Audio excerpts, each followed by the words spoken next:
Binatawan na ng 30-day preventive suspension ng Florida Bus Company ang kumpanyang ng bus na aksidenteng nahulog sa Bontoc Mountain Province. Nahulog at nagpagulong-gulong sa bangin ang isa sa kanilang mga bus kanina umaga kung saan 14 ang patay, kabilang ang komedyante si Arvin Jimenez na mas kilala bilang Tado. Mahigit 30 naman ang sugatan kasama ang driver at konduktor ng bus. Sa datos na nakalap ng GMA News Research, nakaparehong aksidente na ang naitala sa bayan ng Bontoc simula 2007 hanggang 2013. Live mula sa Baguio City, may report si Mike Sabado ng GMA Dalupan. Mike?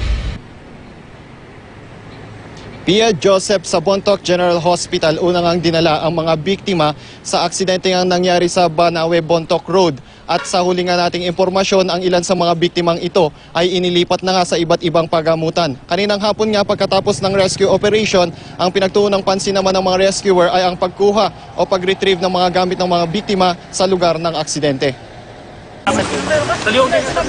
Kapumpulan ng mga sugatan sa gilid ng isang bangin sa barangay Talubin sa Bontoc Mountain Province. Halos hindi na makilala kung sino pa ang buhay. Sa malapit nagkalat ang mga bangkay na nagkalatog-latog. At sa di kalayuan, makikita ang bus na natapyasan na ng bubong at nagkapira-pira. Pasado alas 7 kaninang umaga nang mahulog ang bus sa bangin na 300 talampakan ang lalim. Doble hirap ang rescue at retrieval operation. Matarik ang paakyat na bahagi ng bundok. May mga ilog pang kailangang tawirin.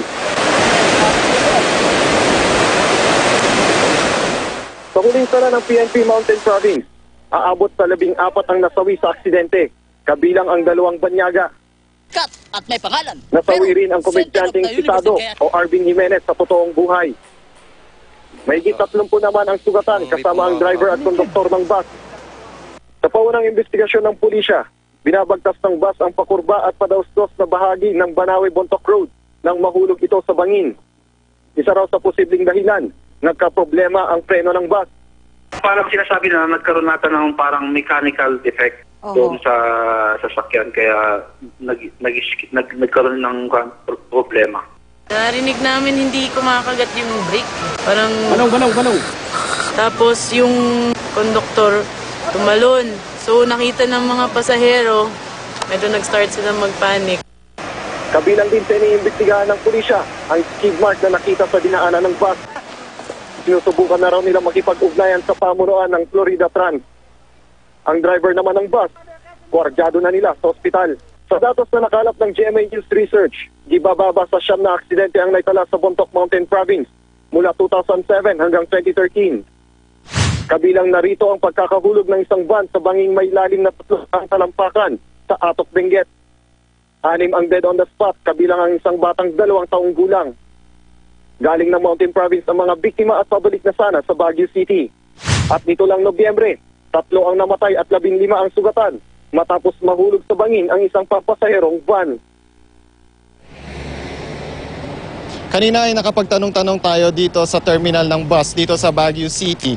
At ayon nga sa isang dispatcher na nakausap umano ang isa sa empleyado ng Florida Trans, ang nangyari umano dun sa aksidente ay may pumara na pasahero sa lugar kung saan nangyari itong disgrasya. Ngunit hindi kumagat itong preno ng bus, kaya naman ang initiative umano nitong driver ay ibangga na lang o pahintuin itong bus sa shoulder ng kalsada. Pero unfortunately ay pumutok umano yung gulong ng bus at nawalan nga ito ng kontrol at yun nga tuluyan nang nahulog doon sa bangin. Pero itong impormasyon na ito ay atin pang kukumpirmahin mula sa investigasyon ng pulisya. Pia?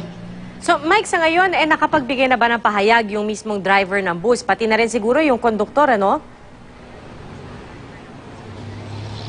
Pia, kanina ayon sa Police Regional Office ay sinusubukan din nilang makuhanan ng pahayag itong driver ng bus pero ngayon nga ay medyo nasa in shock nga raw siya dahil dun sa nangyaring aksidente. At itong ospital nga kung saan ito unang pinunta ay hindi muna pinapapasok itong mga pulis para makuhanan ng pahayag itong driver ng bus.